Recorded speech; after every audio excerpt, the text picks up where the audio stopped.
Good evening, this is John Bennett of Neurosurgical TV. We are starting in a few minutes, so hang on.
We're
still setting up.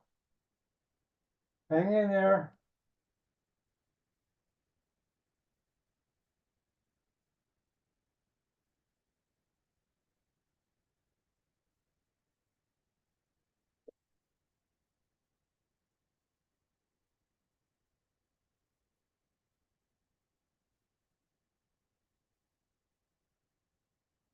You don't have to come in the panel. You can watch.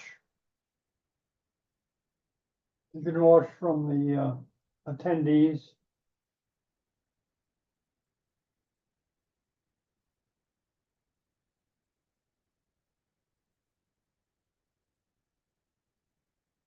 I would like the TransCore Medical College guests to come in, please.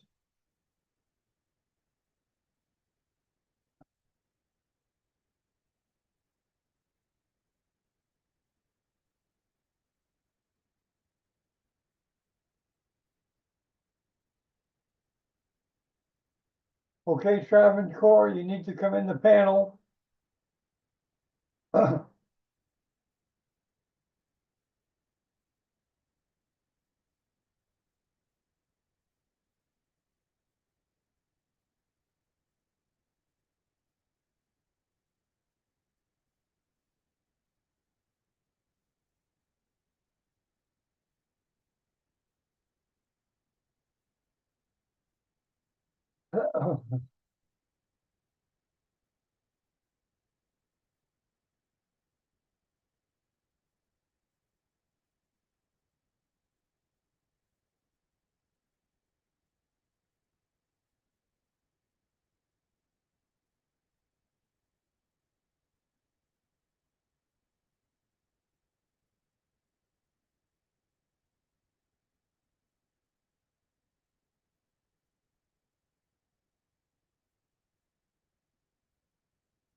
Yeah.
Good morning. It's a great pleasure to be here, back to home, showing things.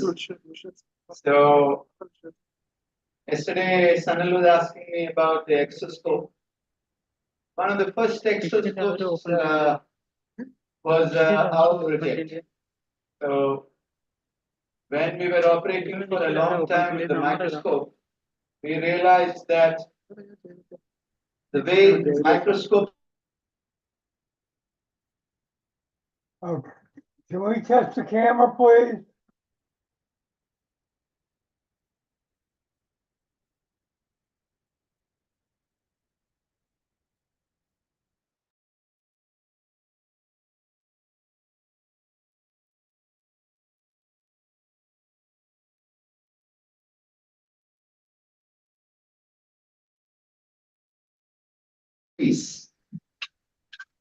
So we thought in 2016, we thought, why not take a digital camera? And that was a time when we had excellent SLRs, Nikon, Sony, all those cameras.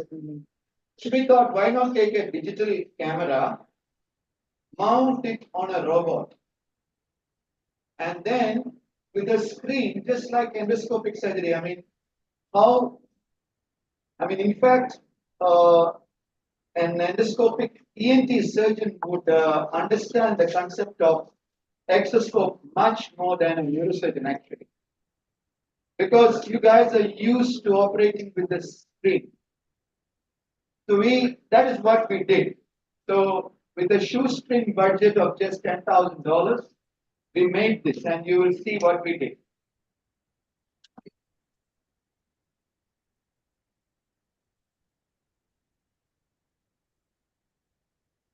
My engineer was Eduardo, and these are two universal robots. We didn't have the money to buy a big camera, so we took a webcam and we took a simple endoscope camera from Pablo's department. And you can see how the robot positions itself. You can control this robot, and you can see the code running in the background. And even today, most exoscopes cannot do what we had done there. It can scan the field, it can identify a particular pattern and bring it to the center of the field. So that is what it is looking for. It's looking for a red dot. It will look for a red dot, bring the red dot to the center. So I would say this was one of the world's first exoscope, and it was our work. You see the red dot, and the red dot will be brought to the center of the field. And it is not the surgeon doing it, it is the exoscope doing it, it's the universal robot doing it. So now I have another exoscope in my theater, which is the Escula Payos, which is based on the same robot. And we hacked the Medtronic is here, so we hacked the Medtronic system. And we did this also possible, which means with head movements, we could move the scope. This is my engineer, Eduardo. He hacked the Medtronic navigation system, and we could do this as well. Today there are many scopes like Bionics which can do this, but you must remember this was done almost 8 years back. So after looking at it, we understood that this is the future of visualization in surgery. Microscope, the era of microscopes will end, and it will be exoscopes, and it will be exoscope with no screen. Now we are taking our exoscope output into an Apple Play, and this work is being done now. This is our exoscopes which we use in our lab. This is the Escula Payos, and I worked for 4 years with Escula. We developed the first generation and the second generation, which is called the digital surgical cockpit. But then we understood that if you want any innovations, it cannot be done in the West because it takes too much time. So we started to work with an Indian company, And this exoscope is the first generation exoscope, which is more or less like a microscope, but you don't have to be married to the eyepiece. You can operate completely free. Now today, the position is at a complete disadvantage for me. Actually, the exoscope should come that side, but then that will prevent all of you from seeing the screen. But you see, even with that, you can operate because you can look at the screen, position it anywhere you want, and the zoom is up to 70 here. No microscope in the world can give you that zoom. So we call it ultra micro neurosurgery. So this is what we're going to show you.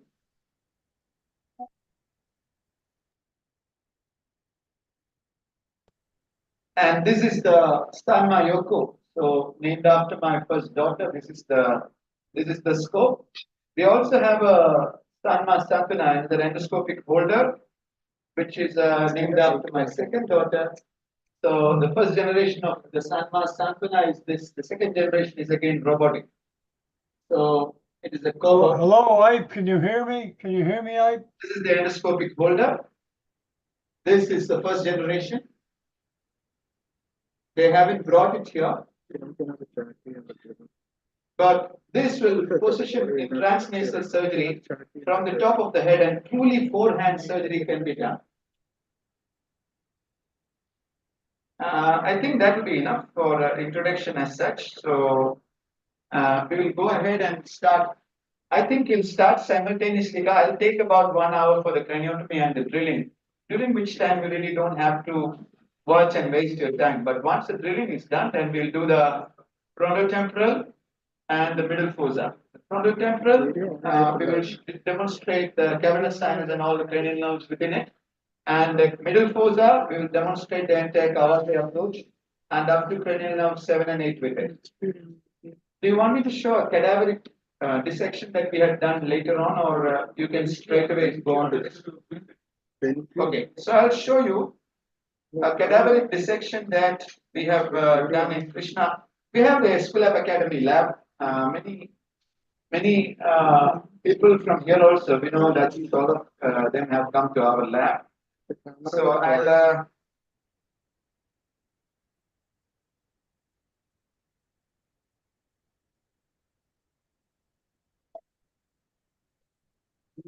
this is an anterolateral skull base approach. We're talking about the basis of why we have to do all this, and then we are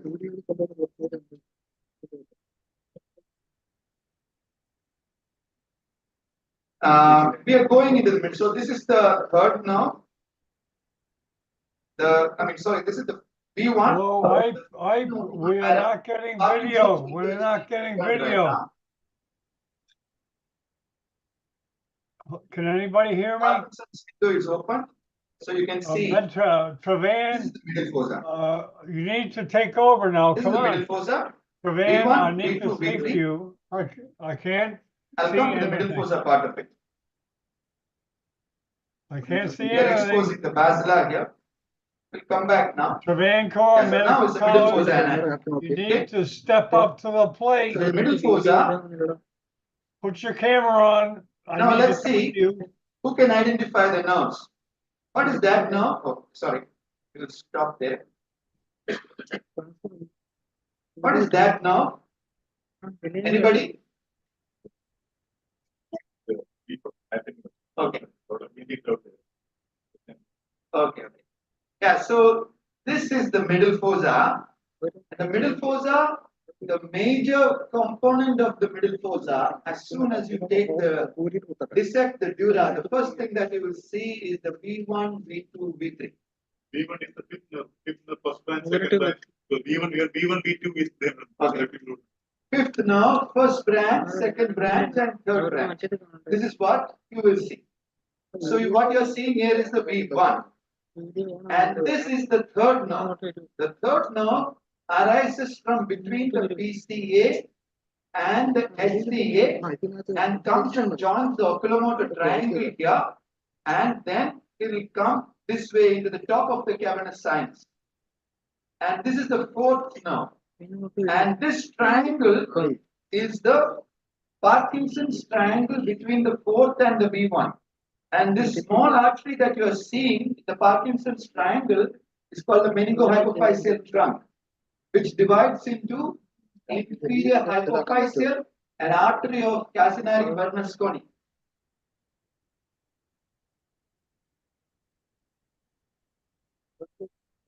Now we are going into the dissection of the Kawase triangle. So here the first thing that you have to identify in middle fossa is the middle meningeal artery. And you will see that is V3, that is V3, this is middle meningeal artery, this will be GSP. So you have to identify the GSP, and first thing that you have to identify is the V3, then that is V3, this is middle meningeal artery, Oh, finally. that is GSPN, and this is the Kawase. So we are going to drill the Kawase off. So I go and drill underneath the V3, it's called a submandibular, subtrigeminal drilling. Some people call it subtrigeminal drilling. So you can drill the subtrigeminal part and then open the posterior fossa dura. We can even drill this is the 7th, 8th complex. This is the posterior limit, this is the IAM. Some people even drill behind the IAM, that's called the post-meatal drilling. But you have to stop at the arcuate eminence where the canals are. So we are going to expose the 7th, 8th nerves here. That is the 7th, 8th. That's the 7th nerve, and behind that is the superior vestibular. Below that is the 8th nerve, and the lateral surface of the pons is seen there. That part which I have not drilled here is the cochlea. This is the cochlea. Behind, so you must remember, anterior to IAM is the cochlea, posterior to IAM is the semicircular canals. So you can see the entire panorama here: carotid, third nerve, fourth nerve, V1, V2, V3. This is the 7th, 8th complex. And here you will see the 6th nerve also. If you retract this V1, you will see the 6th nerve complex. This is the entire panorama of the entire anterolateral approach. I'm going to take off the dura and make it completely transcavernous. This is how we take off the dura and identify the retrogazerian 5th nerve and take the dura. So this is complete transcavernous exposure. That is the meningohypophyseal trunk. And what I'm cutting is the petrosphenoidal and the petroclinoidal ligaments, which will come over the 6th nerve. From the petrous apex to the clinoid, posterior clinoid is petroclinoidal. From the petrous apex to the sphenoid, just below the posterior clinoid is the petrosphenoid. You cut that, and then you will completely expose the Doral's canal. Now you are going in the opticocarotid triangle. And you will identify the posterior clinoid ligament, take out the posterior clinoid ligament, and now it's a complete transcavernous approach. We use it for phenopetroclavial meningiomas. You can do a very small craniotomy and expose all this, the entire triangles of the cavernous sinus. So, let me show you one small case. 2 minutes. You will see the same anatomy in the endoscope also, the same thing. Unless you understand the 360-degree, you know, very good quality always. So, this is the middle fossa approach. You can see here,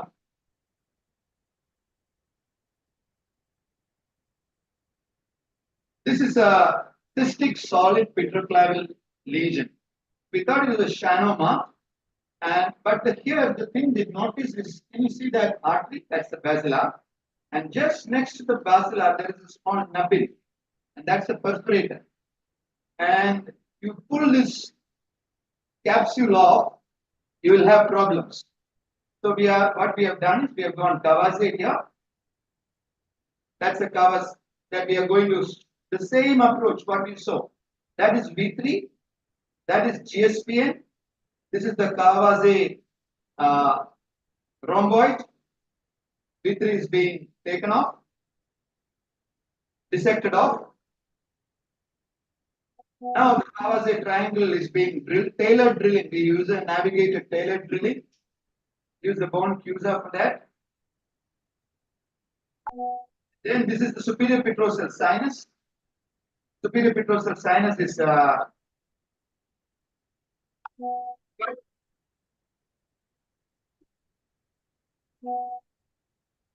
once the superior petrosal sinus is cut, you see the tumor.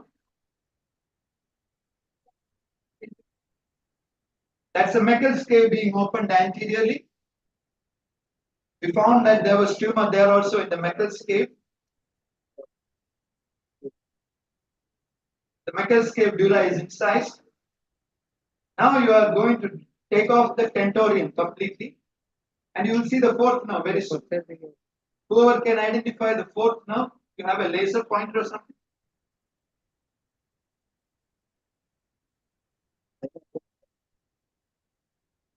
You will see the fourth nerve. Look for the fourth nerve. You will see the fourth nerve here. That is the fourth nerve. That is the fourth nerve. Okay. That is the fourth nerve. There.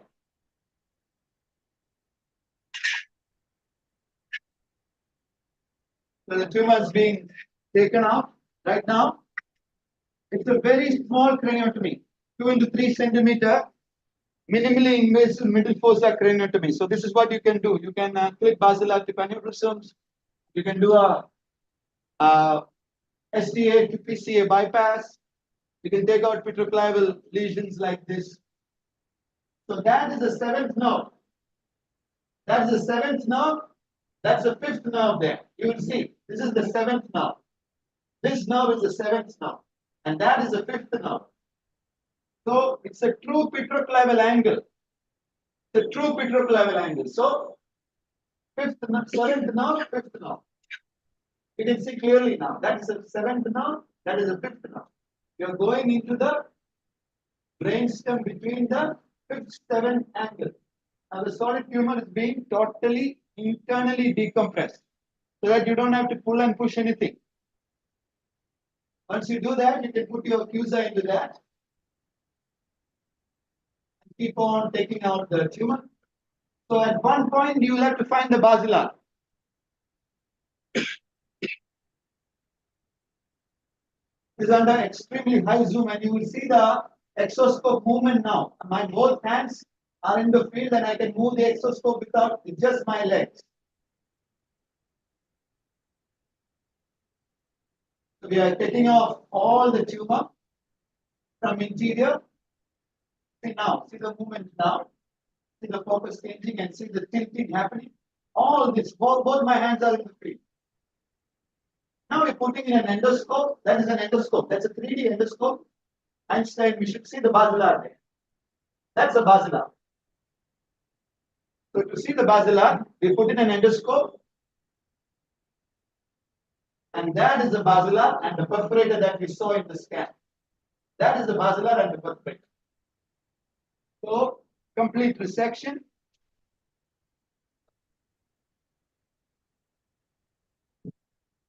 So I think that will be enough. Yes.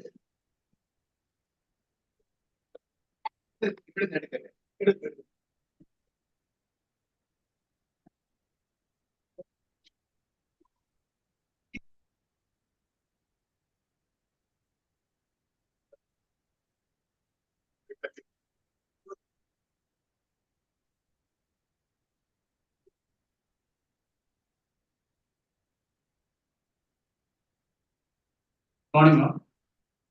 So now we'll start with the program. By the time Dr. Aksar and Dr. Angosar start with the export, we'll start inauguration of the program. First, we'll start with the prayer song.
Now I invite Dr. Salim Mohan for delivering the welcome speech.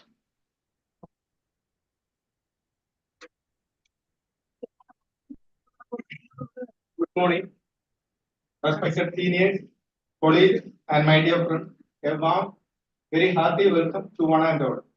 On behalf of ENT Department, Travancore Medical College, I, Dr. Sanal Mohan, welcome you all to the Medal 2024 3D Exo Endoscopic Demo Workshop in association with AOI Kollam. I feel extremely glad to be here in the presence of the most esteemed personalities who have won accolades in their respective fields. I would like to express my gratitude towards all of you for sparing your precious time by taking part in this event. Gathered here today are minds at the forefront of medical innovation dedicated to advancing global healthcare paradigms. With immense pleasure, I would like to welcome Dr. Aicharia, famous neurosurgeon known for his exceptional surgical skills and passion for developing futuristic neurosciences. He is the director of neurosurgery at Krishna Institute of Medical Science, Kara, Maharashtra. Welcome you, sir. Thank you.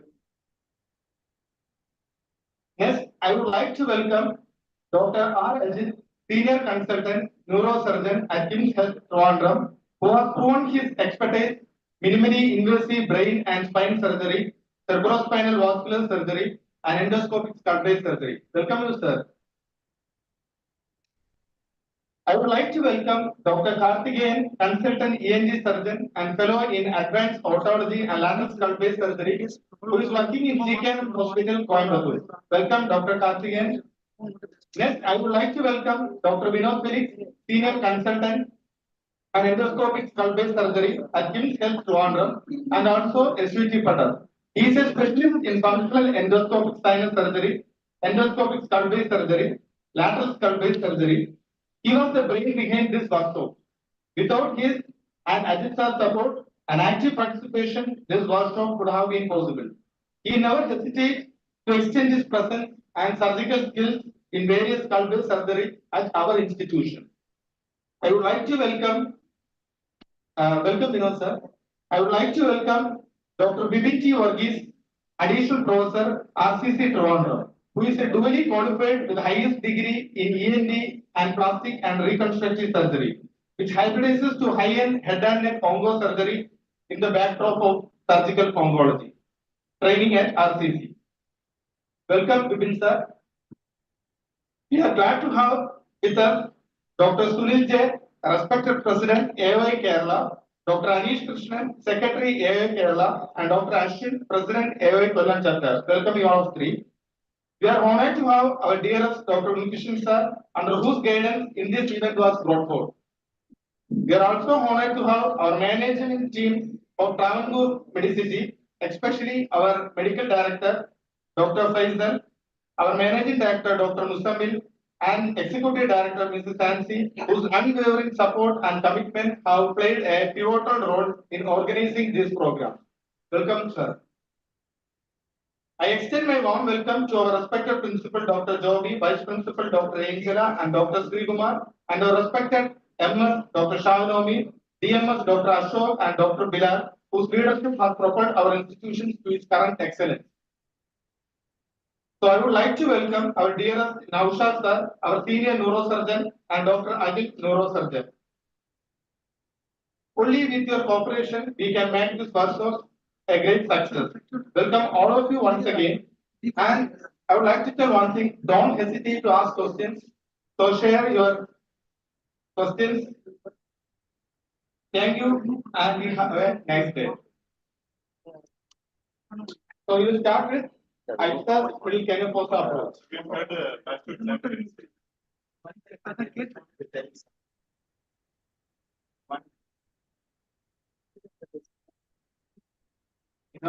It gives me immense pleasure also to come to a place where, Jyotish, he helped me with my first stitch. I remember as an intern, Jyotish was probably a surgery PG at that time. I was an intern, and Jyotish taught me how to do the first stitch.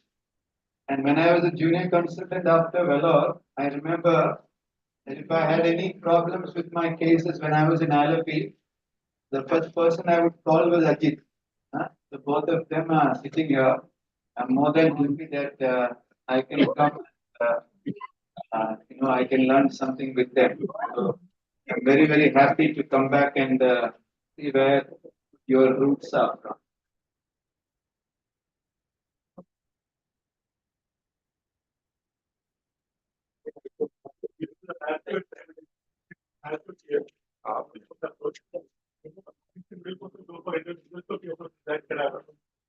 Both in the Transmastoid.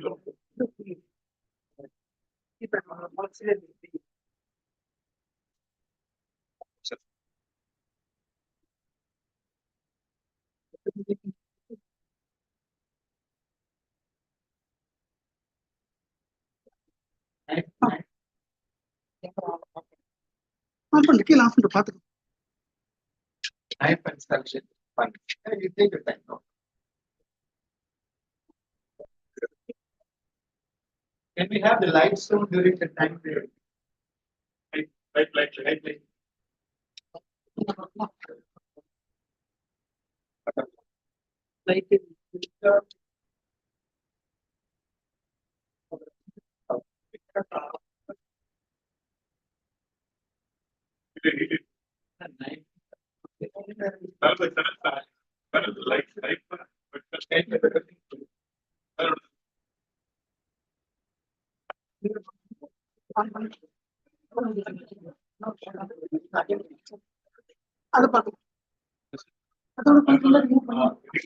the time you can explain about the math to efficient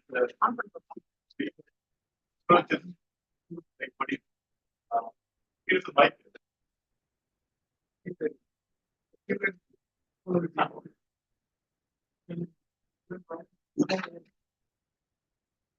On my side, they demonstrating the medical infrastructure. And simultaneously, we started the master here. We'll be going with the usual process organization. And once the master is over, we'll go into the various translate approaches. We'll be seeing that.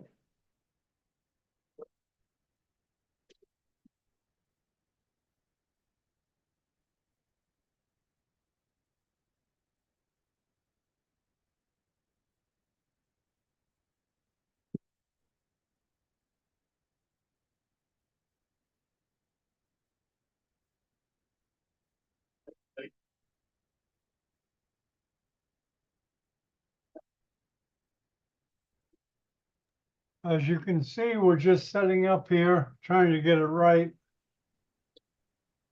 Wow, look at the good crowd there. Wow.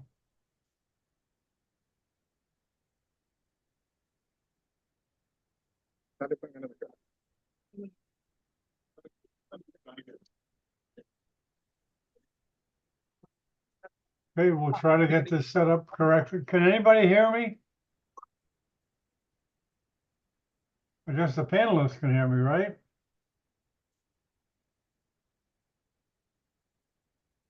Hello, is anybody in the panel that can say hello?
இதோட மொத்த power போட்டு இதோட power எங்க போய் power ஆகும்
Now I invite Dr. Karthikeyan sir to give a brief discussion about lateral sulfate approach.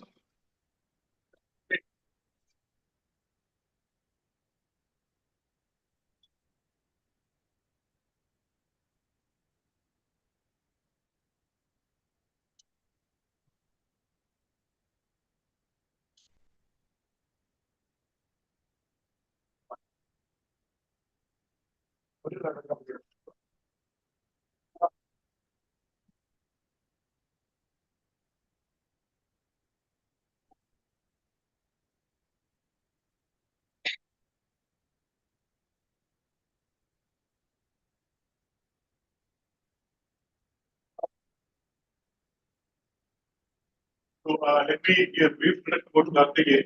Karthikeyan from DKN Hospital, Coimbatore. He is fellowship appointed with Professor Mariusana, who is the expert in lateral cell-based transmastoid approach. So, I mean, how do you basically classify the transmastoid trans lab and transmastoid? Right? There are three. Good morning, one and all. Happy to see you all. I did my fellowship in lateral skull base under Professor Mario Sana in Italy for a year. There they specialize mainly in acoustic neuromas surgeries and glomus tumors and all. So it's a high volume center and got a reasonably better exposure to continue the work here. Thank you. So going on to the transmastoid approaches, there are three approaches mainly. First is what we do in extended mastoidectomy. These are mainly for acoustic neuroma tumors and cerebellopontine angle pathologies like meningioma, epidermoid and congenital cholesteatoma. So first we go for the basic approach in skull base, means starting for acoustic neuroma, which is the translabyrinthine approaches. Translabyrinthine approaches mainly for the acoustic neuroma tumors. Site is starting from we start doing neuroma surgery from 1 centimeter on, like whenever the symptoms are progressing from 1 centimeter, and the size progresses sometimes till 3 centimeters size of the tumor. So as the size increases, the approach also extends from trans labyrinthine. We can extend to trans-aortic and then to trans-cochlear. So these are all progressively extended approaches depending on the size of the. So first, initially we do a wide mastectomy. Right, right. The right side, okay? This is the right side. This is the superior middle cranial fossa. That's the auditory canal, that's auditory canal. This trans-labyrinthine approach we can do with the canal wall. Left side. Left side, left side, left side. Left. Left side, sorry, the left side. The left side, that's the. This is the middle cranial fossa. The external aortic canal. The posterior meatal wall is thinned out. The trans-labyrinthine approaches can be done with the canal wall intact. That's the basic thing. The transportic approach, you take down the canal wall. The trans-lab, you keep the canal intact. Right? So you need not do the blind side closure for trans-lab. For a trans-aortic, you have to close the external aortic canal. Yeah. You correct me? Yes. So this is the thinned out posterior meatal wall, and what are all the important structures? Just like in a mastectomy, you can. This is the middle cranial fossa, the dural plate, which is thinned out. The sigmoid sinus plate, almost the sigmoid sinus is exposed. The digastric bridge leading into the vertical segment of the facial nerve, and you can see the bony labyrinth being skeletonized. The lateral semicircular canal, the posterior semicircular canal, superior semicircular canal lies at a deeper plane compared to all the other three other two semicircles.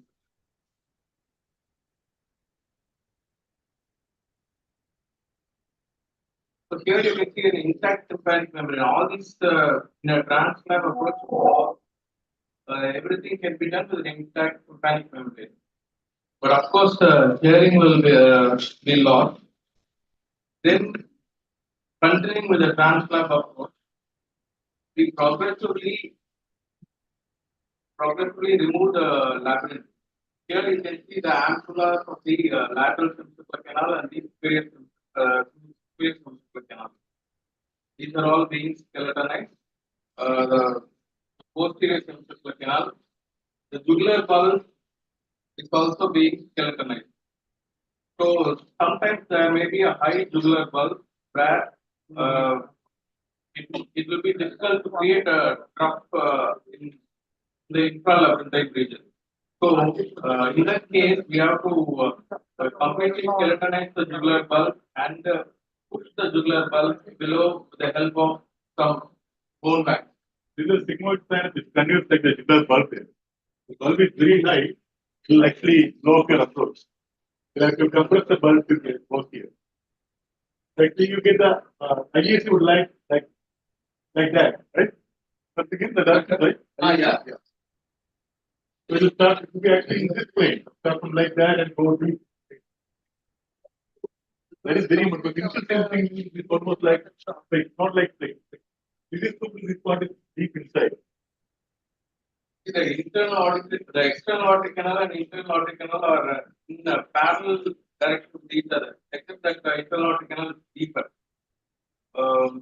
Here you can see the common crest, and the important thing we have to notice the facial nerve after being skeletonized while working on the ampulla of the semicircular canal, the superior and lateral are in very close proximity, about a millimeter from the first generation, second generation.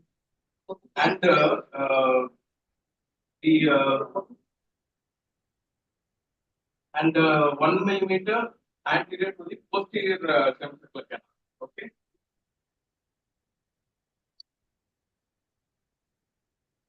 So going on progressively drilling the labyrinth.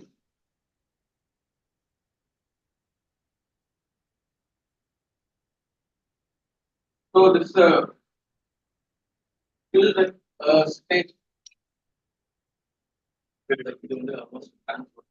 Yes, Transmastoid. Transmastoid. So that is the basic export for the trans thing. And this is actually the transaortic. Transaortic, you remove the canal wall. It's different in the transaortic and translab. Further exposure inside will show in the cadaver. Right? You have your pictures for that? Yes, I should. I'll just explain. So after drilling through this, you will come through the. Yeah, that is it. You will get a picture like this.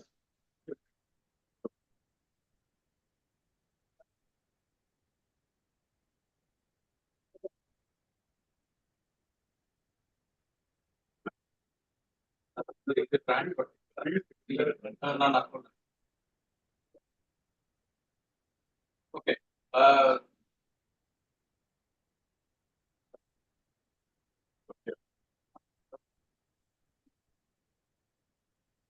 If you just progressively drill out this labyrinth completely, you will get a picture like this, where all the semicircular canals will open into the vestibule. So this is the opening of the vestibule, and you have to create two troughs, one superior and inferior. That's very important. And you should get in like 180 degrees. 180 or 270, depending 270 on degree, yeah. If you drill this stuff and get like deep inside, get complete 270 degrees around the eye, only then you will get a good control of the tumor.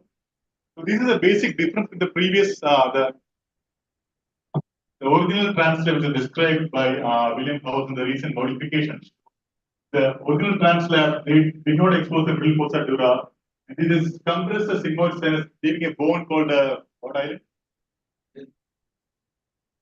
Bill Island, yeah. So there's a bone there called the Bill Island and first the sigmoid sinus. But now it's not like that.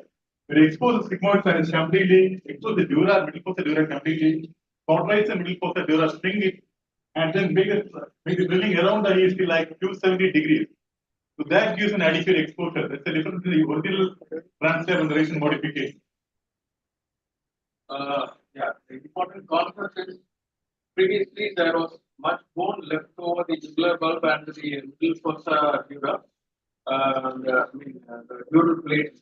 But now we can skeletonize the bone completely so that we can comfort the dura and the sigmoid sinus while working through narrow corridors in the internal aortic canal and the cerebellum fontanelle for adequate tumor removal.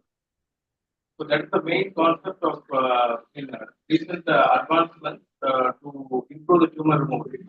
Because in this surgeries, even a millimeter exposure will give adequate opportunity for proper tumor removal. So now we imagine this patient has a vestibular trauma. The tumor is lying deep there. So as I already explained, this people need to be going inside like that. And here you'll find, after exposing dura, you'll find the cochlear duct here. You open the cochlear, the CSF will come out. And the brain will shrink. Now you get a good space to work around the tumor. So this is the internal aortic canal. Of course, you all know internal aortic canal is a 1 centimeter canal which is lined by dura. It contains very important four essential nerves: facial nerve, cochlear nerve, and the superior and inferior vestibular nerve. So the thing is, why we are creating a drug is that we should not go directly into the dural fold and into the nerve.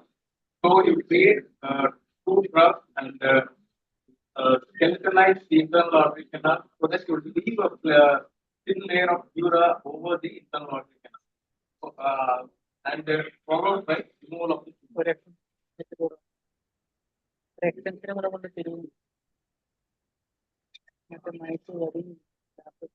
Okay.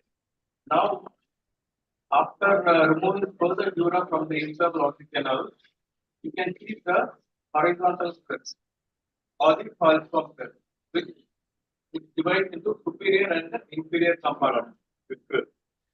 In superior compartment below, inferior compartment below, horizontal stress. There is another stress there.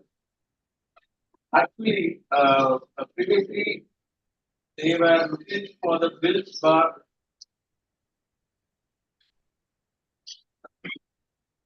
With the Bill's bar.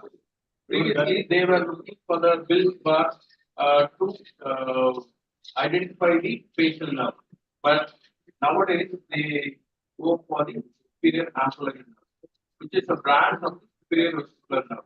Why? Is because if you go searching for the Bill's bar, it is a very lateral landmark, and there are chances that might injure the facial nerve on which the landmark. So that's a very important change from the original William House approach to the recent modification. So the Bill's bar concept is changing. Now they are following the superior ambulatory nerve and from there placing it back. So now there is a superior ambulatory nerve. The facial nerve it goes inside its canal. The facial nerve lies immediately below the superior ambulatory nerve. You can just pick up the superior ambulatory nerve. The facial nerve lies immediately below that. Superior ambulatory conveys to the superior vestibular nerve. Superior vestibular nerve comes starting from the superior ambulatory. So this is the arrangement of the contents of the internal aortic canal. You all know the mnemonic 7 up, 4 down, facial nerve, superior nerve, superior vestibular nerve, inferior vestibular nerve, and the arrangement of the internal aortic canal.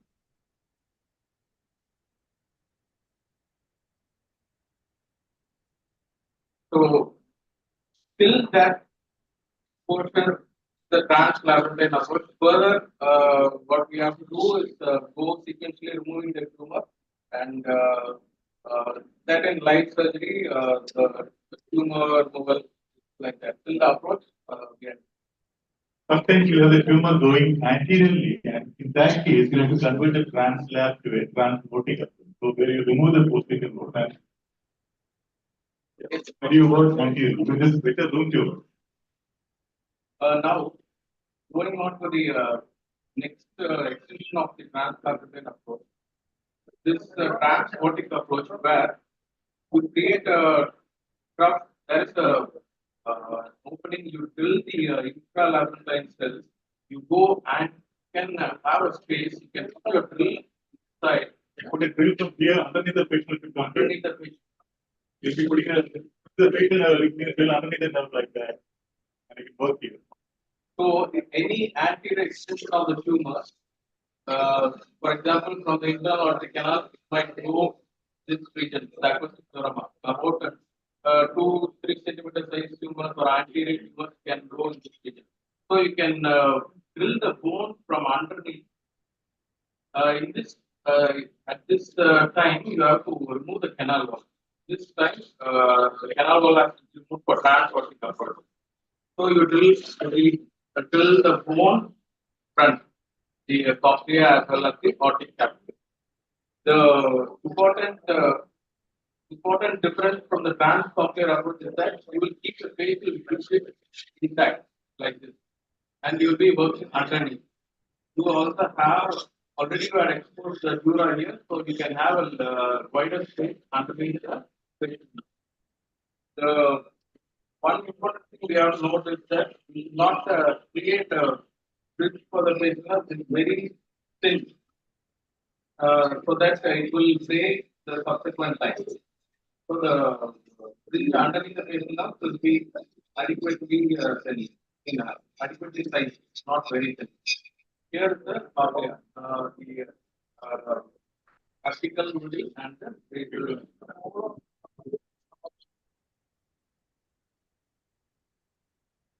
So almost this is the approach you get in transportation. After Now this is the other side. this is the other side. This is the right side. Right side. The superior neural face is visual bulb, and the skeletonizing the internal aortic canal is completely skeletonized now. See 1 meter size of the canal. And further extension will be if we can delineate the facial nerve and reroute. You can actually reroute the nerve mostly. We can. The exact content of you can take the nerve positively like that. So the posterior rerouting. If we do that, the tremendous exposure, we can actually go to the clive. What the fuck? You have to expose to the geniculate ganglion for rerouting. Yes. Yes. This is still the geniculate ganglion, the facial nerve is exposed.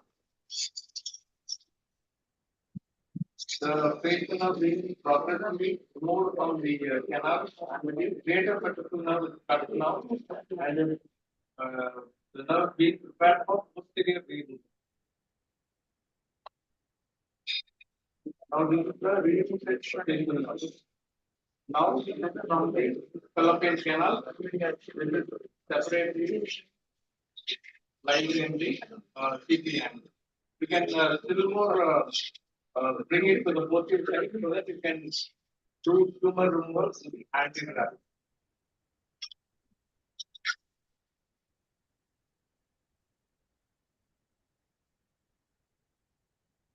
Okay.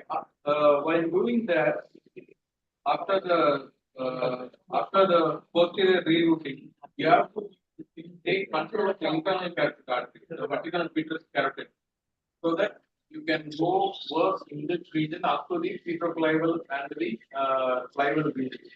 So this actually is working country because there are two vertical pieces of carotid. No? The carotid from the neck comes up like that and it clears the region of the here you can show the first vertical segment. And then you have the horizontal petrous. It is another vertical called the paraclival. So there are two vertical segments. Right? So this is the cochlear genuine vertical. The vertical before that, and then you have the horizontal petrous. And then you have the lateral genu and another paraclival, another vertical segment. The vertical petrous carotid, you have to take control so that you can go in and certain big size tumors like because now we are going to the cancer of the upper. Certain big size tumors like epidermolysis, congenital colostoma, This is like we are having cochlear now.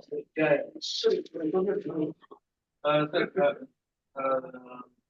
Yeah, this is the cochlear, yeah, almost cochlear mixed now. We can actually work in the transoptic, we work below the cochlea. We work below the cochlea, between the facial and eyes, with a narrow corridor. You can really positively, and then till you are fighting for room, you can remove the cochlea. The hearing is already gone. So the cochlea, that gives lot of space. You can work from one side to the other side, speed of the close the clivus to the other side, speed of the We did not done this. Fundamental difference between transaortic and the transcochlear is that if you keep the facial nerve intact, bridge and work underneath, this is transaortic approach. You do a posterior rerouting and go anteriorly, this is transcochlear. So once when you reroute the facial nerve, this after removing this canal, whole of the petrous bone is in your control. So from here, as from this CT angle to the clival. Yeah. That's the important thing, sir, I mentioned. See, for audience.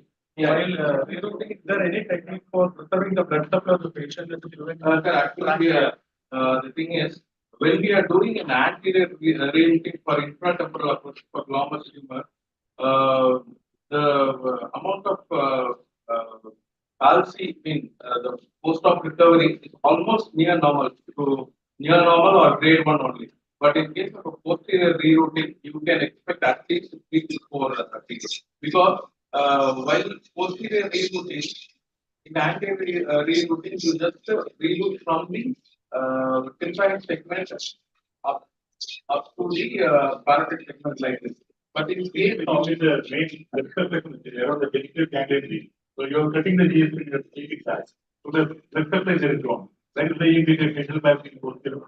and also the horizontal in the lateral semicircular canal, the labyrinthine segment of the fibula is the thinnest and the shortest segment, and it's not easy to reroute.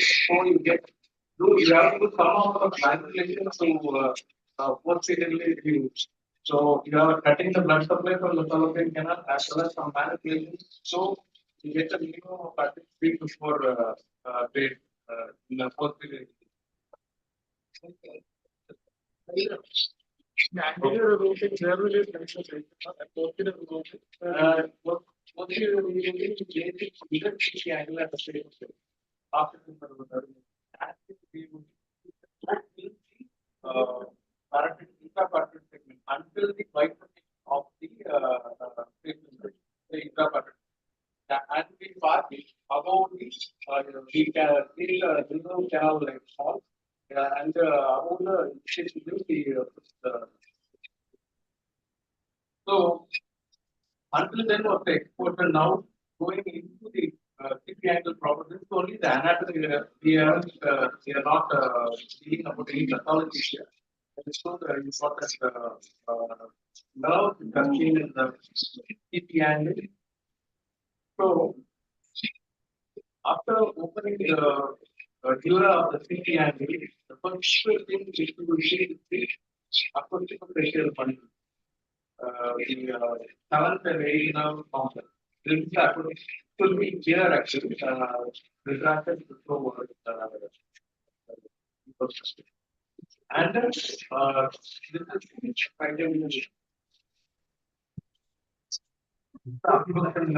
these are the structures usually, and in detection we will see what structures we are going to see. Yeah. And of course, this is the main artery, the vascular artery. And if we go a little bit lower, you can see the lower cranial nerve. 9, 10, 11 go together. The 12th nerve is in a much lower and deeper place. And the 3 important arteries of the from the medullary artery to the superior cerebellar artery, both in close nerve. The ICA close association with the 7th and 8th nerve complex, and the pica comes from the vertebral artery, the branch.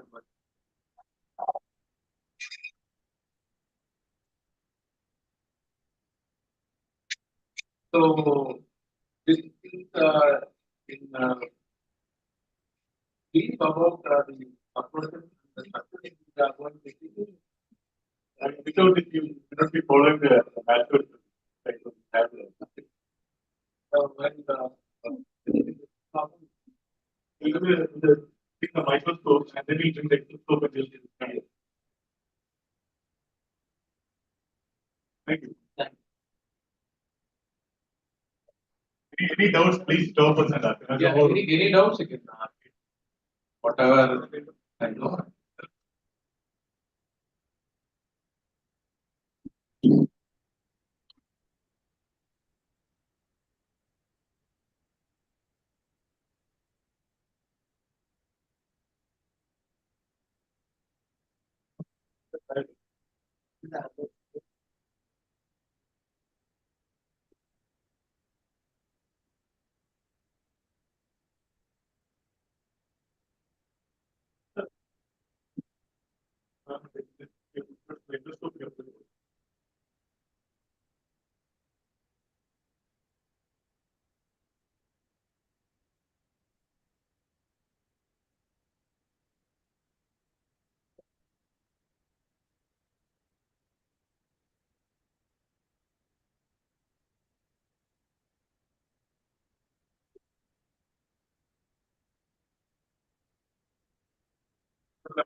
We give brief explanation for endoscopy anatomy.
Here's the right side master. We are almost finished the corporate mathematics part. Little bit of finishing of it here. Till I show you the this drawing view. This is the right side right here. We have put the cost of the incision elevated the accelerators of line.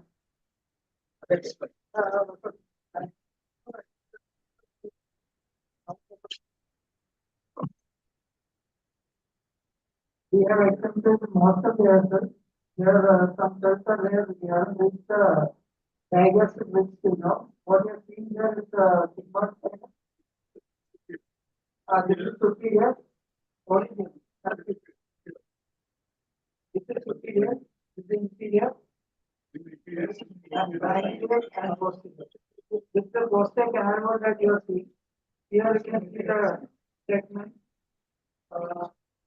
This is the segment that we have delineated here. Also here you can see the point.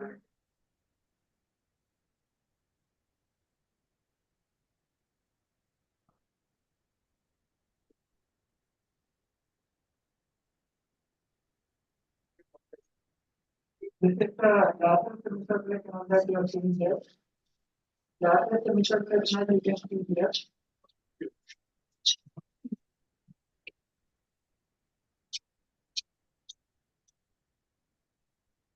Okay.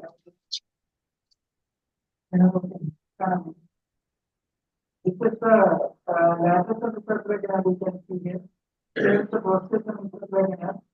And what you are seeing here is the corpus of the this is the short course of business that you are seeing here. It's the additive axis here, wider the bit so that the short course can be seen. When you see that moving, and if you do here, you will get the position of the approach. You have to clear up a little bit more.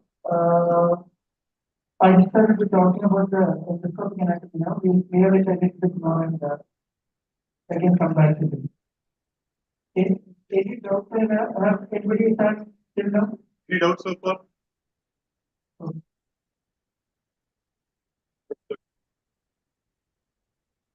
Good morning. Thanks, Standard Bank, Lisa, for generating for Cadaver. So, I don't know how much, what extent our ENT colleagues know about the cellular and the paracellular anatomy, because very frequently we will encounter this area. So, we will just start with the anatomy of the cella. Okay. So, this is what you see when you remove the entire anterior wall and lateral aspect of spinal cord. So, usually once you open the sphenoid, you will see this part of carotid. Two carotid arteries.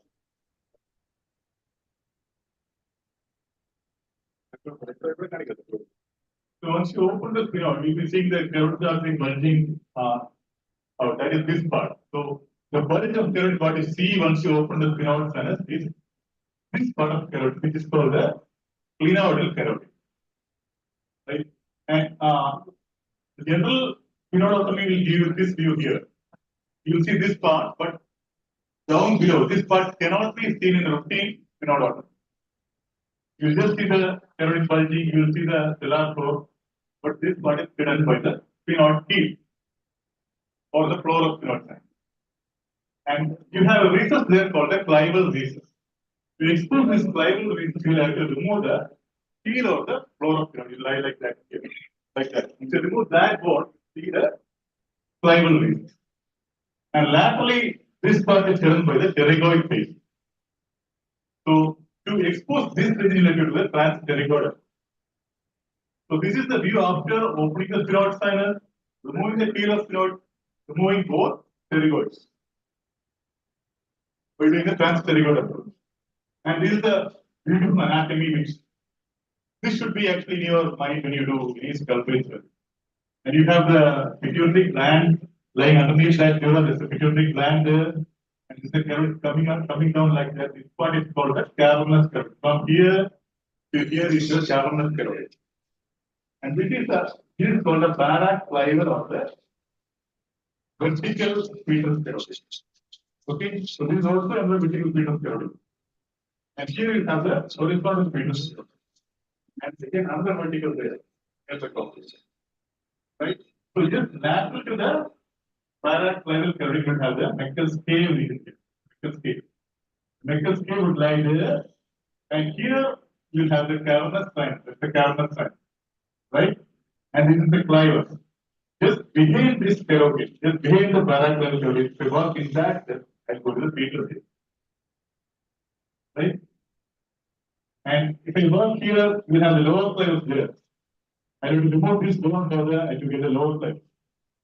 This part of clivus is called the mid clivus. The upper clivus would lie behind the pituitary gland. The upper clivus is otherwise called the stellar clivus.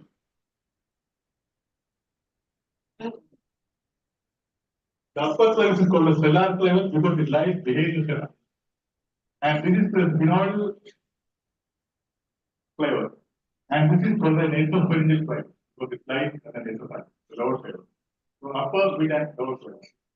The lower clivus you can work laterally. Laterally, you don't have the carotid there because carotid will go like that. So this space is broader, the lower clivus is broader. Yes, you can further laterally till the paraphyseal carotid is there. And this is the exposure we get for the nasopharyngectomy. Yes, we'll try to show that nasopharyngectomy. And here we have the regular tubercle and the lower chin nerve.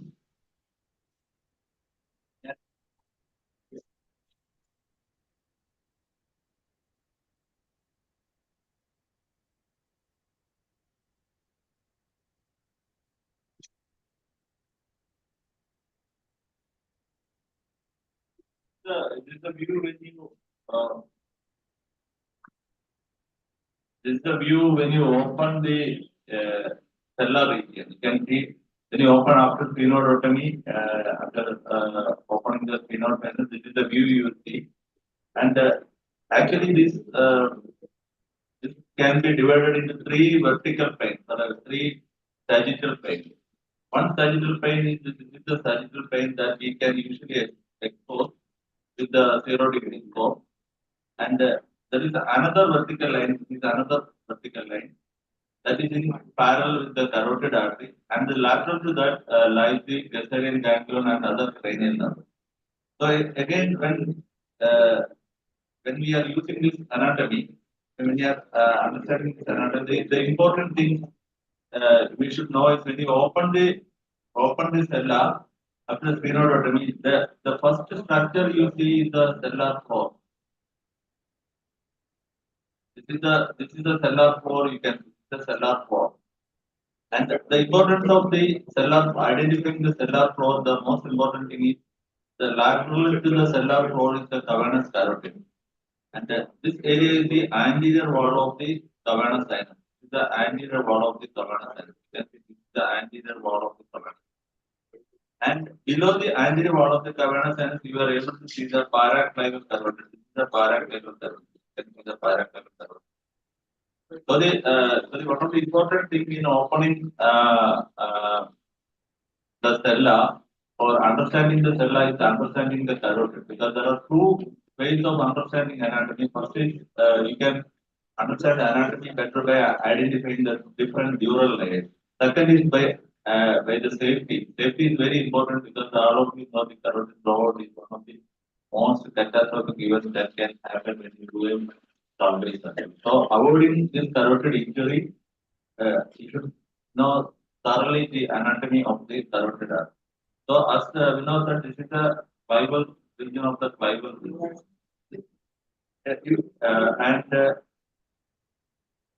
And you see this is the region. This is the region of the tuberculum cella and the limbus sphenoidal and the planus sphenoidal.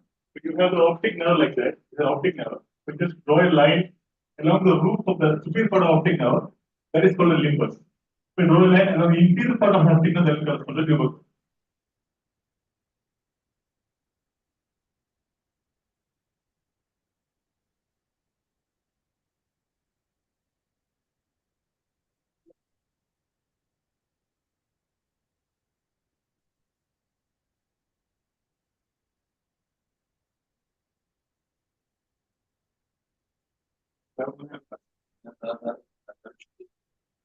Superior part of the optic nerve.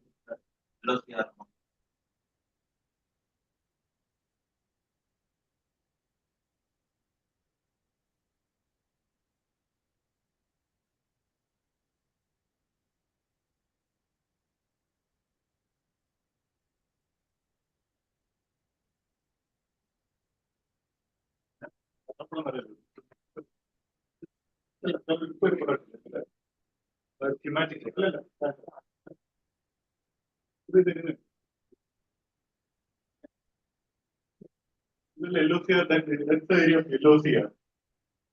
So yellow here is formed by the pneumatic section which lies between the optic nerve and carotid. And you have the bone called optic stud. The optic stud will go to the anterior nerve. The anterior nerve has three attachments. One is the optic stud, and one is above the optic nerve. So between these two attachments, we have optic canal. Another attachment going laterally. So there are three attachments of the nerve process. So between these two attachments to nerve process, you have the optic canal and the optic stud. The limitation here from the LOCR or lateral optic carotid region. And here there is another space for the MOCR, which is sort of an imaginary space, right? At the lateral aspect of the tubercle. Okay, for the lateral tubercle. So once you remove this lateral tubercle aspect, you get a space called MOCR. And below the MOCR, you can have another recess formed by the middle clinoid process. If the clinoid process is very big, there are actually three clinoid processes: middle, anterior, middle, and posterior. Middle may not be. Middle will not be always present, but when it is present, the importance of middle clinoid process is there's a area called like clinoidal space. The middle clinoidal space is the lower part. It's the lower part from which the clinoidal space starts. So the carotical clinoid ligament or a proximal ligament has the anterior attachment with the middle clinoid process, and it goes up to the posterior clinoid. The theoretical clinoid. And this is the proximal ring, the distal ring. So the clinoidal carotid lies between these two rings. Two rings run to the clinoid process. Yeah. The carotid in the paracellular region has two parts. One is the cavernous carotid and the clinoidal carotid. Cavernous carotid is from the short vertical from here to the proximal ring here. This is the part of the proximal. And above the proximal ring, this is the distal ring, region of the distal ring. In between, there is the clinodal space. The importance of clinodal space is something that you can, when you do a cellular or a paracellular surgery, these regions are most often we will escape from our inspection, and the tumor can spread to these areas, and it is essential for some functioning adenomas that we should look all these areas and remove the tumor totally. Otherwise, this will recur. So, knowing this clinodal space is a very important thing. It's like in the colostomy, you have the spaces like the sinus tip lines like that. So the pituitary tumors can something get trapped in the proximal clinoid space between this carotid clinoid ligament and here. So unless you cut this ligament, you will get the tumor. So the importance is the dorsal clinoid, ventral clinoidal space, and actually the ventral clinoidal space is the anterolateral part of the clinoidal space. That is formed by the anticlinoid fossa. That is a well-studied one, and it is usually opened with after the clinoidectomy. Best for the lateral approach, open your endoscopic approach. You have the ventral clinoid space there. Yeah, this may be this will be the area of the ventral clinoid. Ventral clinoid space, or that is lot of literature about the ventral clinoid space. The importance of dorsal clinoid space is that it is something post-medial to the dorsal region of the carotid artery, clinoid artery. So that is usually this cannot be approached with an open approach. So this area is actually a inverted pyramid which is upper somewhere in the this is the area of the middle clinoid, and it goes up to the posterior clinoid area. That is the importance of this area. Actually, this like the region formed by the middle clinoid fossa. The middle clinoid fossa which is working into the dura fossa, and that sort of you have large middle clinoid fossa, you will have a large. So when understanding the cellular region, you should first understand this is the region of the pituitary gland, and you know the pituitary gland has got a lot of ligaments here that are attached to the carotid.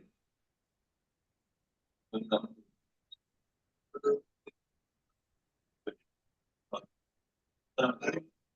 that's a short introduction.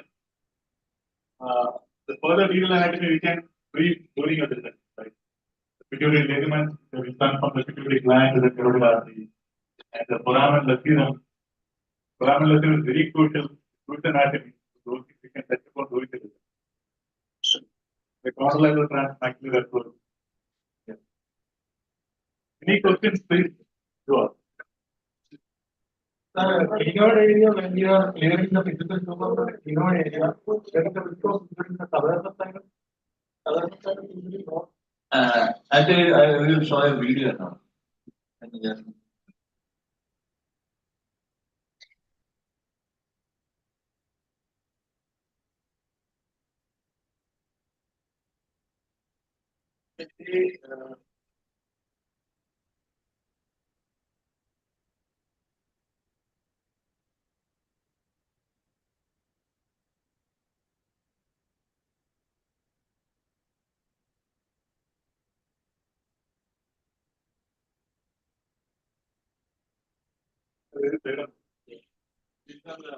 Take to the right side, you are seeing the entire cavernous and medial road of reflected. You are seeing the carotid artery.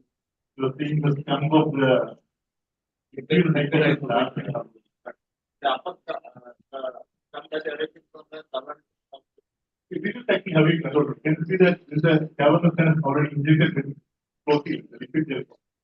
So when you put the liquid gel form, If you open the cadaver sign, Actually, the beauty of the endoscopic surgery is whenever you do a last approach, you have to go to all the cranium, you have to go to the Parkinson's sign, you have to identify so the nerve injury will be higher. But when you approach from the medial side or anterior side, so no nerve comes to your face. That actually shows the posterior compartment as well as the inferior compartment.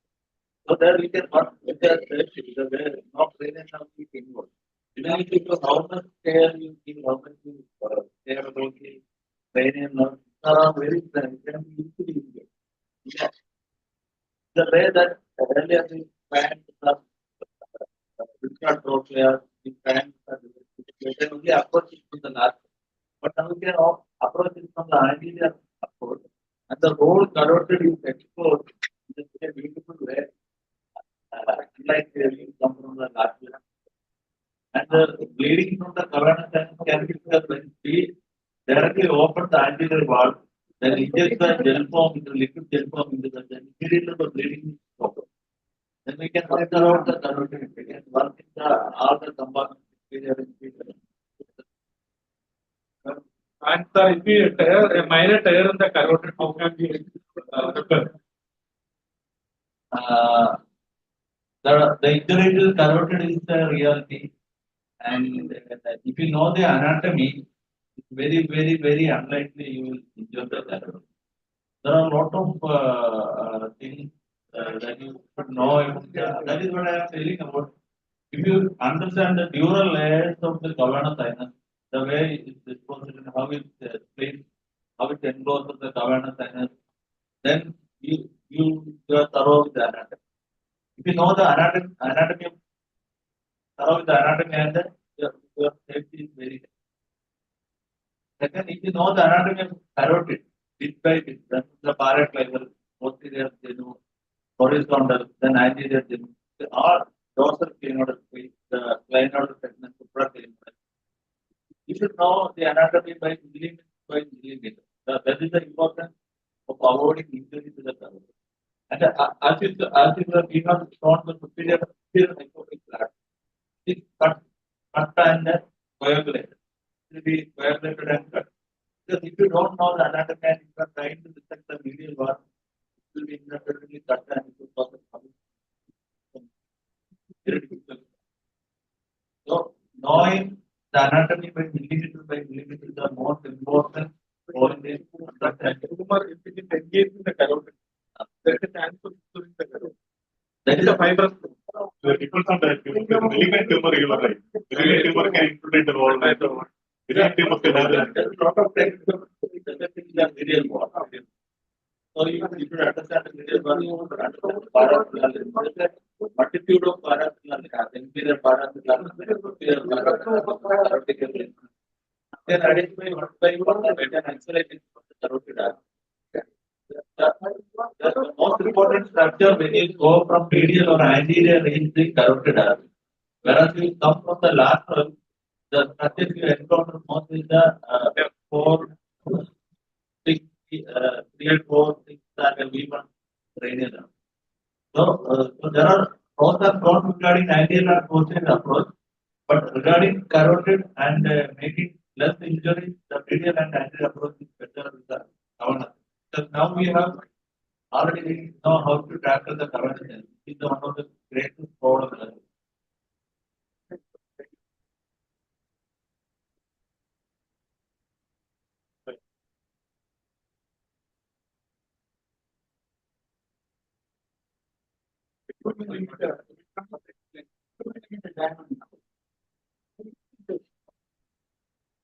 You have no millimeter diameter.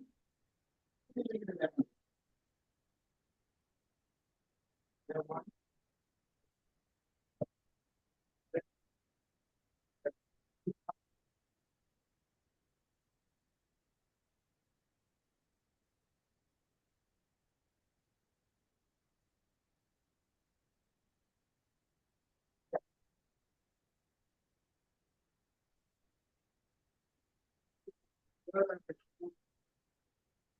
Further as exposed the right gastric ridge and the vertical segment of the cranial being exposed.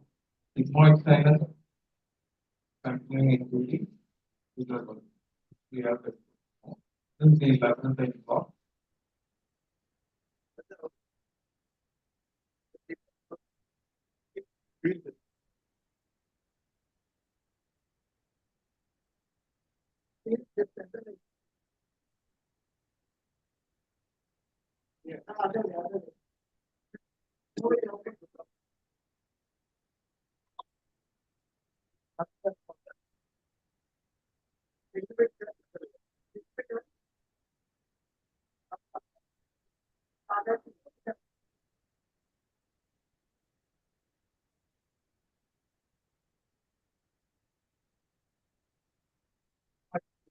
This is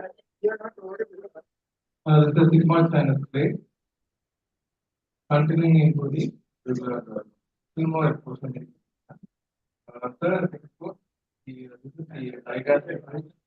Continuing into the leads on to the page, the vertical segment page. And this is a labyrinthine block. You can see the angle being opened here. So now we progress this is the middle column. Now we progressively move the labyrinthine block. This here, that's the patient.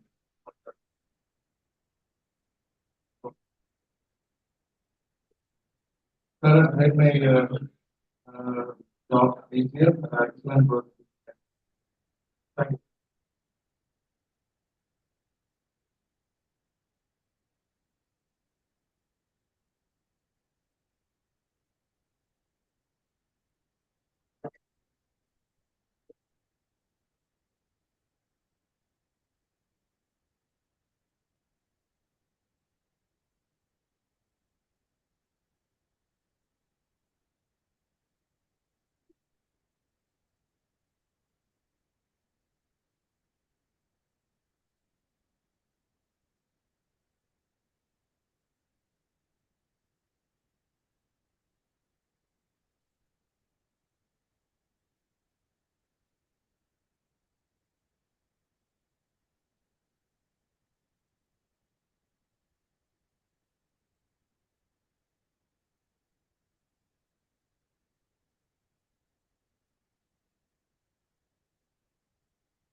Now, in our next step, we have now we have exposed the remote side area, and here you can see the diagnostic is down. So if we continue with the we will be exposing the developer. That's the somewhat warning here that we have we have now we have exposed the remote side area, and here you can see the diagnostic is down. So we continue with the we will be exposing the developer. Show the relation between the diagnostic and you just put a little bit down. Yeah, good, very good.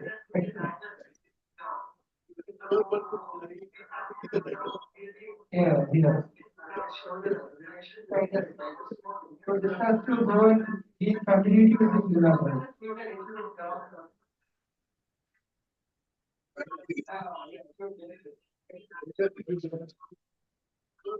Yeah, okay, clinical note of the little bit.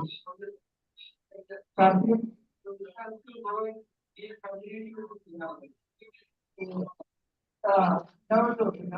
can you do a little of 90 years?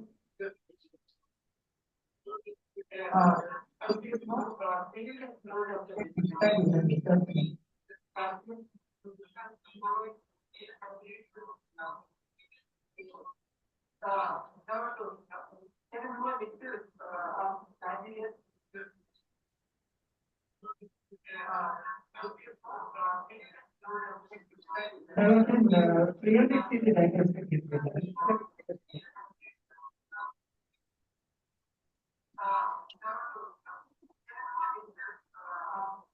yeah.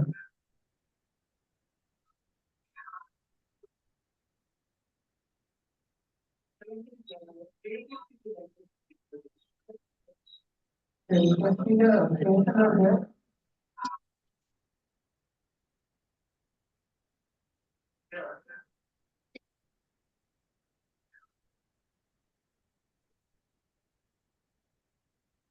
Someone more there has to remove. So that we can use the noise properly.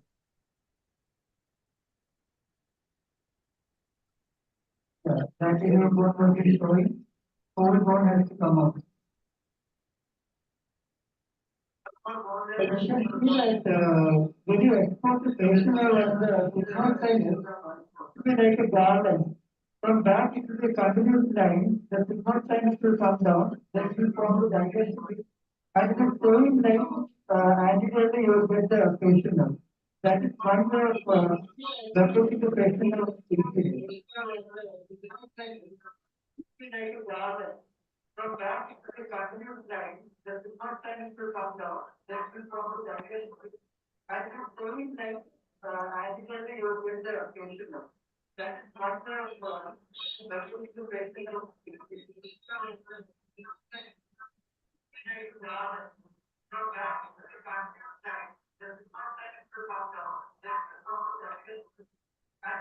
Now we are removing the bone so that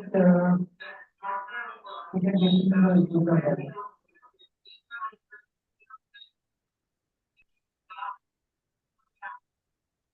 So you can see the patient are anteriorly, vertical part of the patient are anteriorly.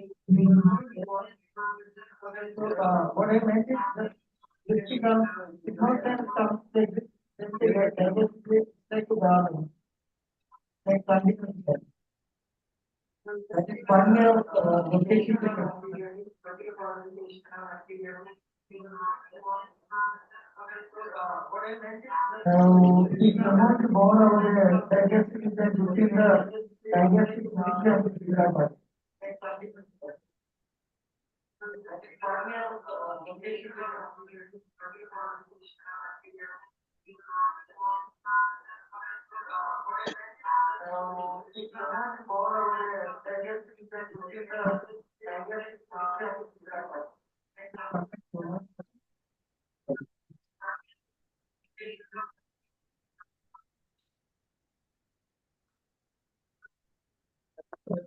Just to orient you again, this is the aspect which are control of the intoxication here.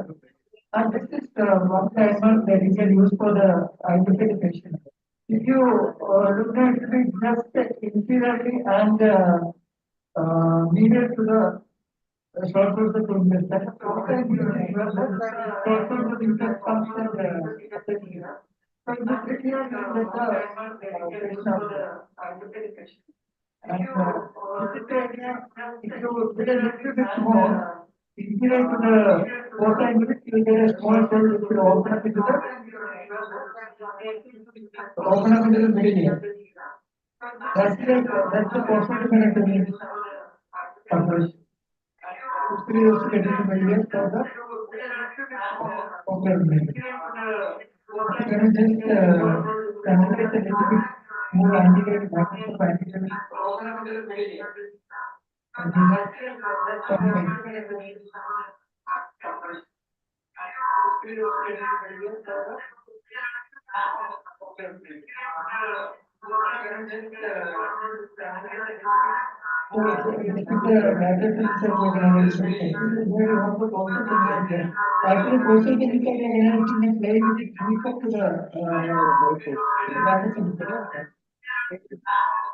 You can sense my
And now this city of Austria cannot more a little bit more.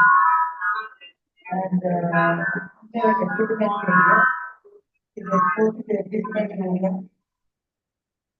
Now you can see the more and the other part is more and more.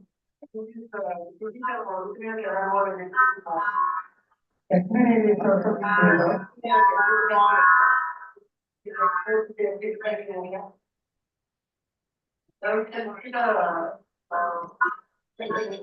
this is more of the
usually most of the cases, the patient support is specifically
except for the election, we still have to most of the cases, the solution of that vertical communication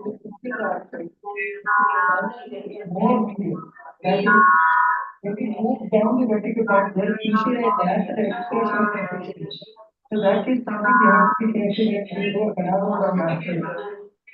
We should not do in the same level. That is what we have very clear. We have to see that the person will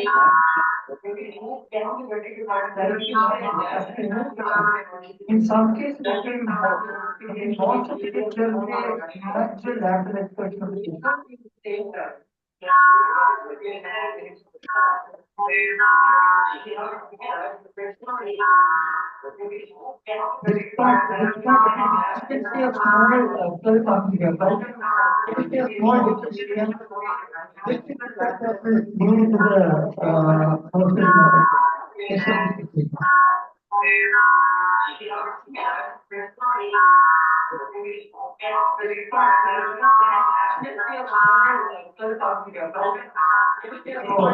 Our intention is to export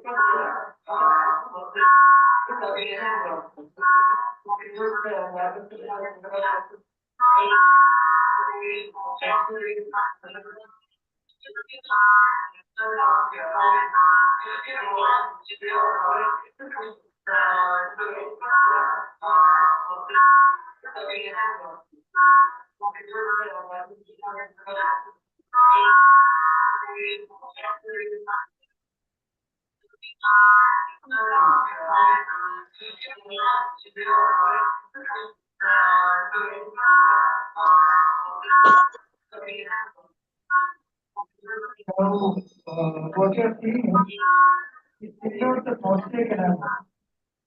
And for the exposed of the vertical part of the patient out from the posterior aspect.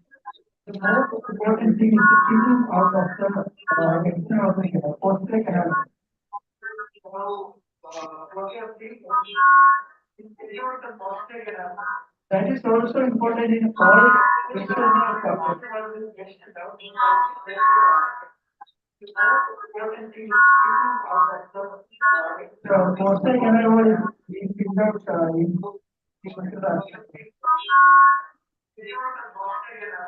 that is also important in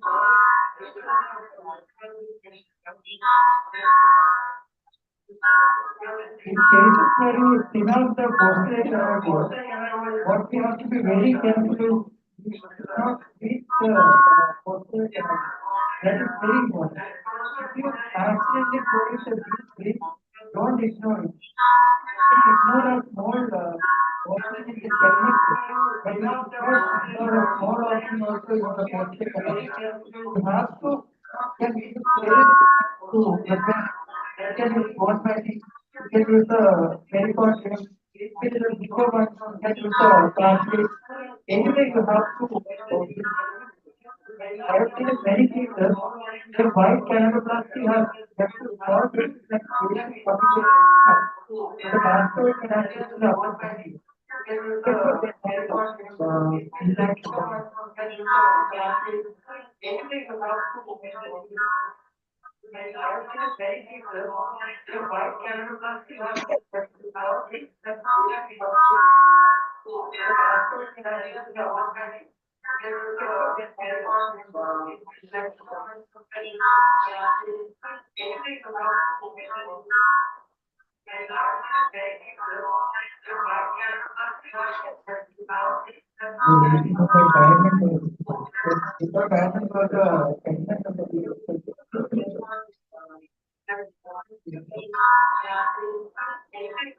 So this is for more exposure of the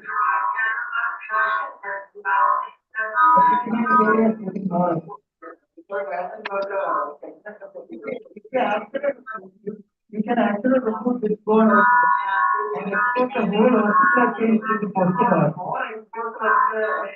That will be required for the that will be that can be used for layers of the granule without removing the gas.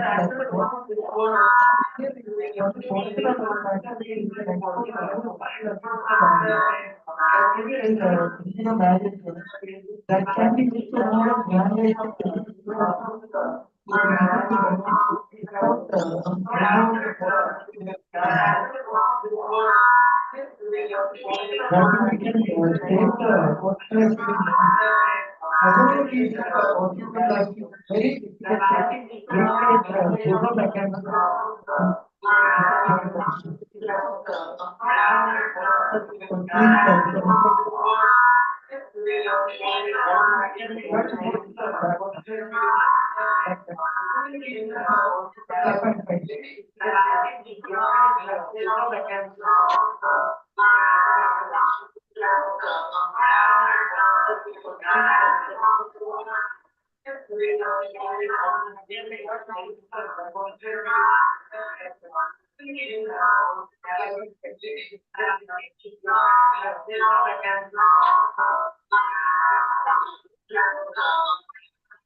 Here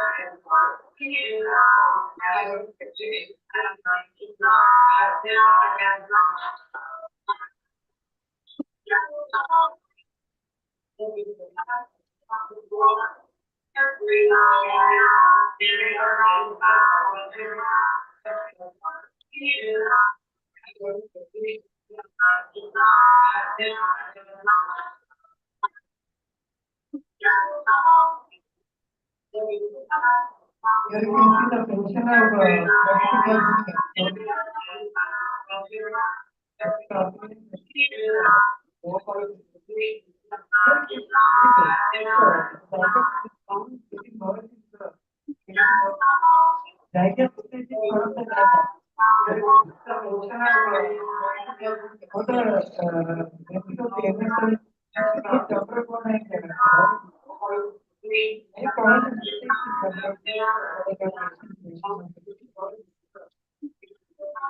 Now I will almost the vertical section is exposed.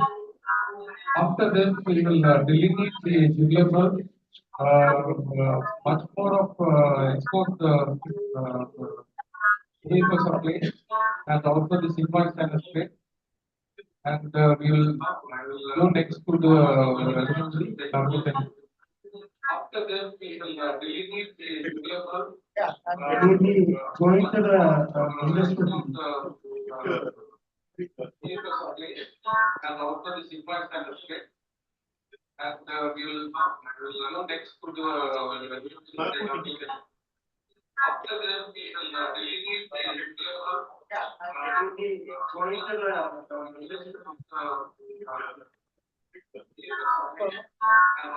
Bronchotemplate flap. And we will go next to the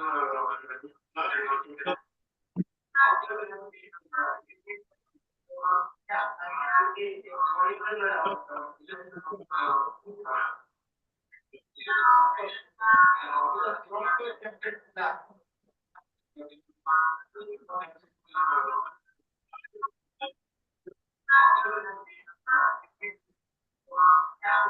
Okay,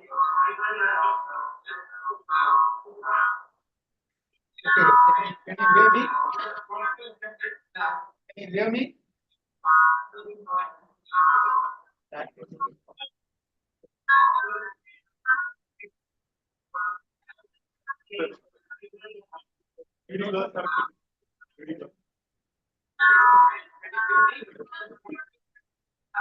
Can you hear me? Hear me?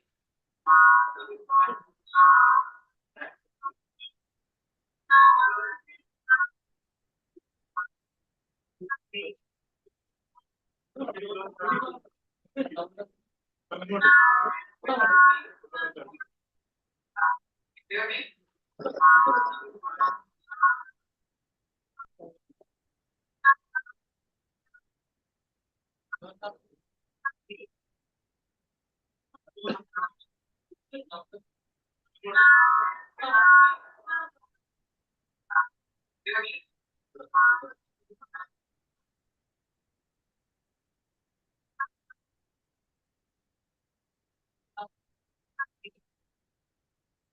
Guys, can you see what I'm going to do? Can you see?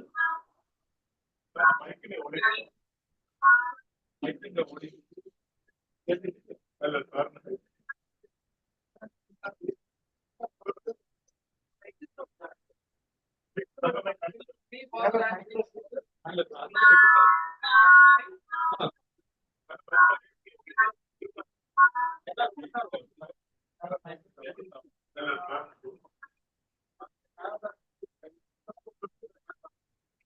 Knife is also okay. Knife.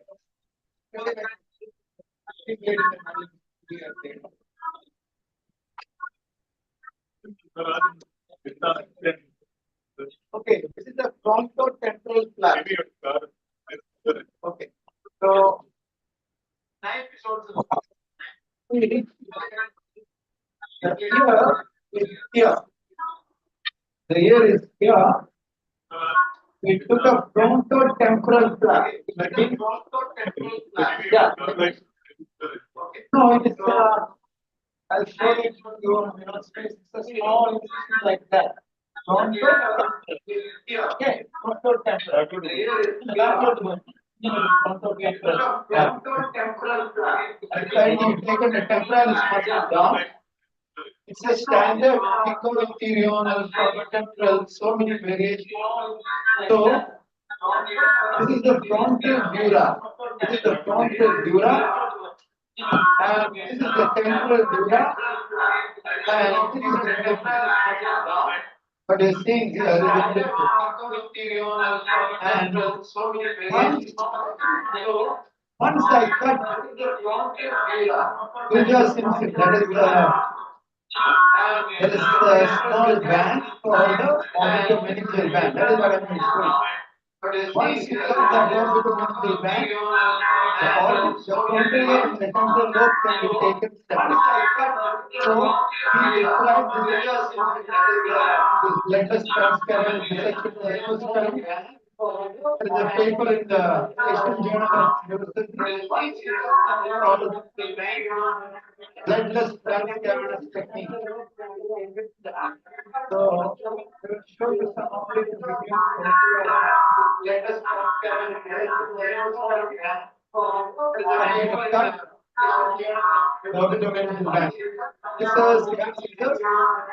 this is or blade or something.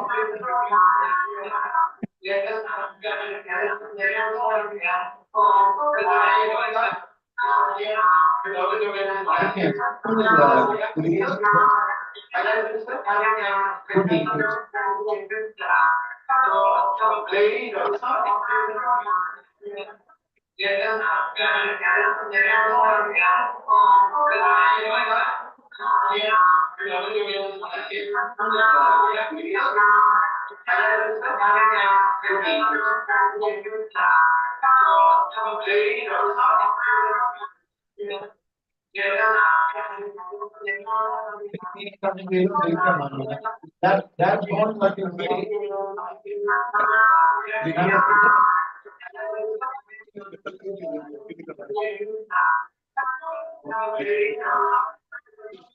The lesser ring is up. And taking off this very quickly.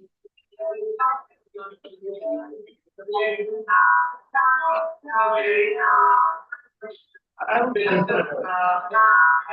my case is that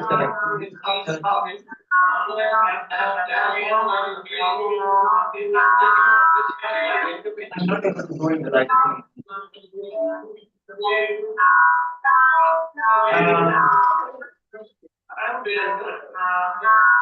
Knife now.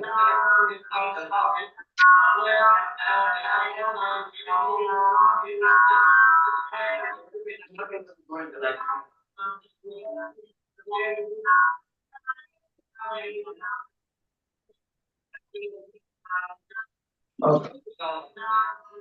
Okay, that should be fine.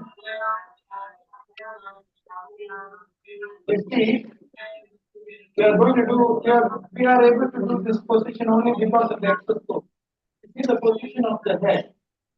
With this, the microscope, it is just impossible to get into this position. That should be fine. Okay. You see, we are going to do, we are able to do this position only because of the exoscope. It is the position of the head. With this, the microscope, it is just impossible to get into this position. That should be fine. Okay. You see, we are going to position of the head.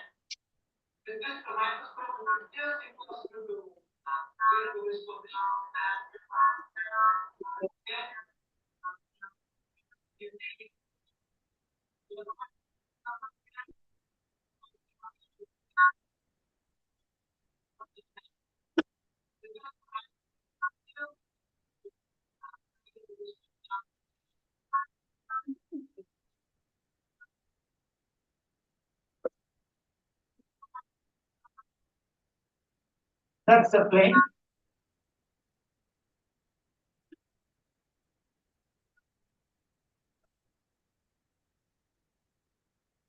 And that's the roof of the cavernous sinus. This is a clinoid. That's the plane. That's the plane. I've opened up the plane now. Now it will open like a book. That's the roof of the cavernous sinus. You bring this is a clinoid. Move the head a little bit to that side or turn the cadaver a little bit to that side or something like that. I opened up the plane. No, it's okay. I'm able to.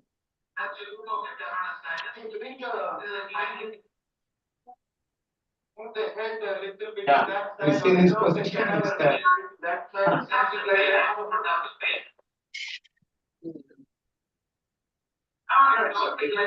I'm able to.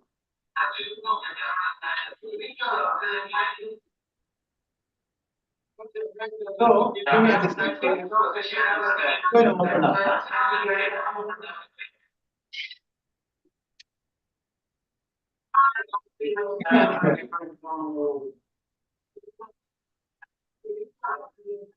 Yeah.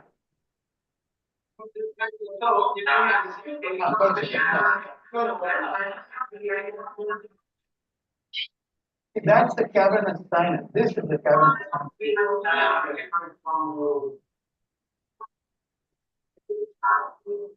Yeah.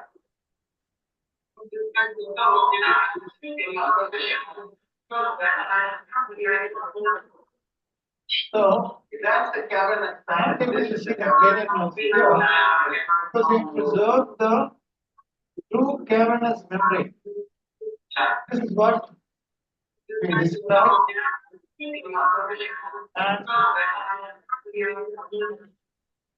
so once we are done with this and we open the cavernous membrane, you will see the entire.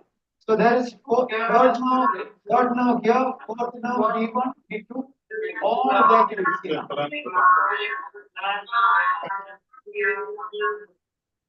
So once we are done with this and we open the cavernous membrane, you will see the entire. So there is third now here, fourth now, D1, D2. All of that you will see.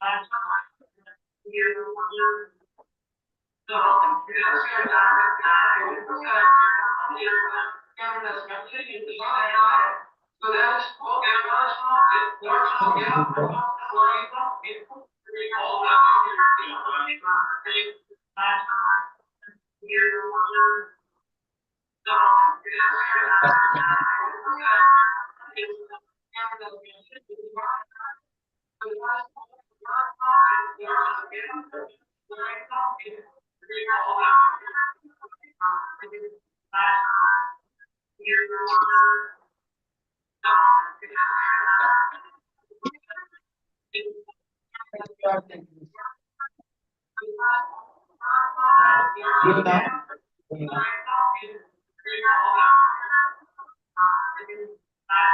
can you change the drill bit now?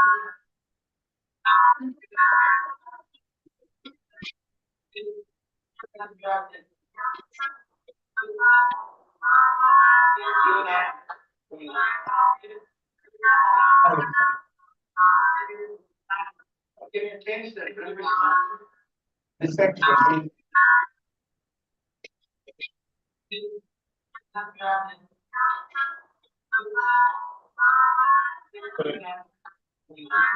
That is the big two and between the bone, between the big two and the big. Can you change the drill bit now? Dissection. Yeah, that's exactly. exactly right. So what we call it from God. That is the way to increase the bone. Is your mandibular.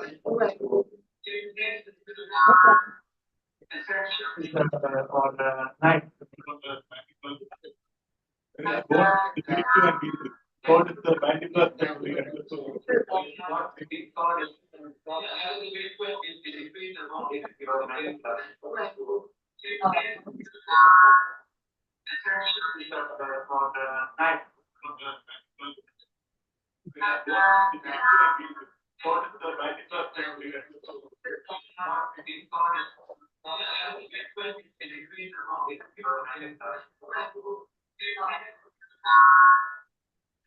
And can I have another night? Can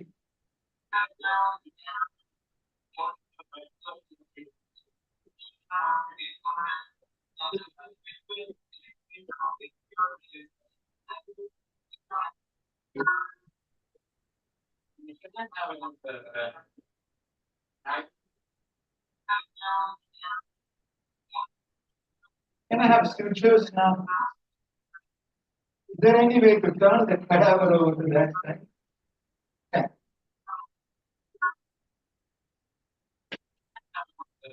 See now.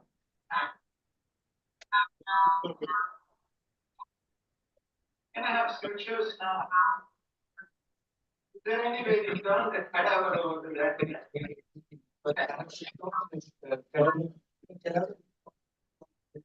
So, see now.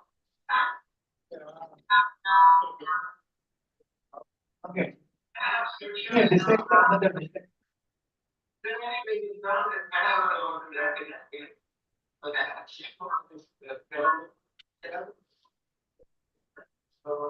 now. Okay.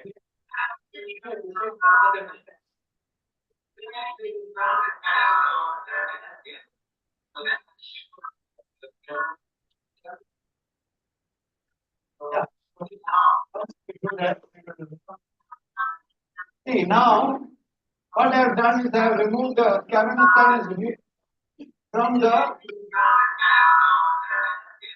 ventral clinoid. I have raised the cavernous sinus completely from the ventral clinoid. So this is the dorsal clinoid. This is the ventral clinoid.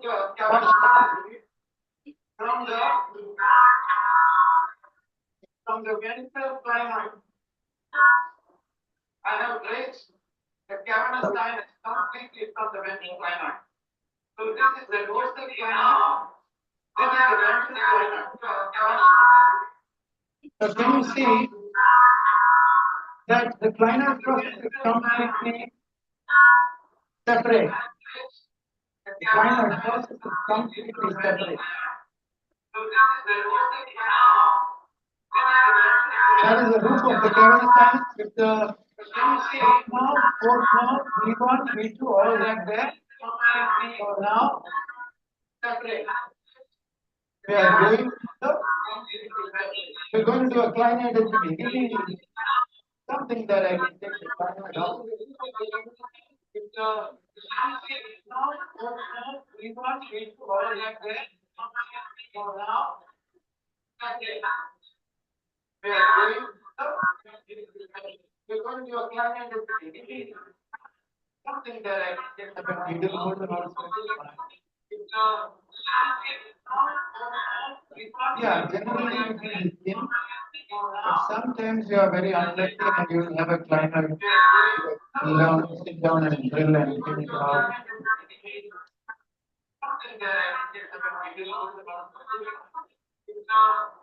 Really, good indication there. Sometimes you are very unlucky and you will have a clinoid. Sit down and drill and finish it out. Touching now.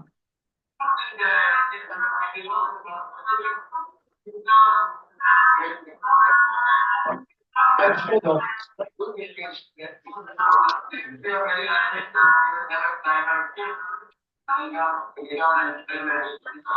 That's fine out there.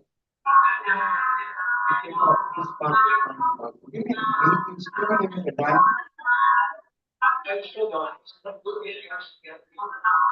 you.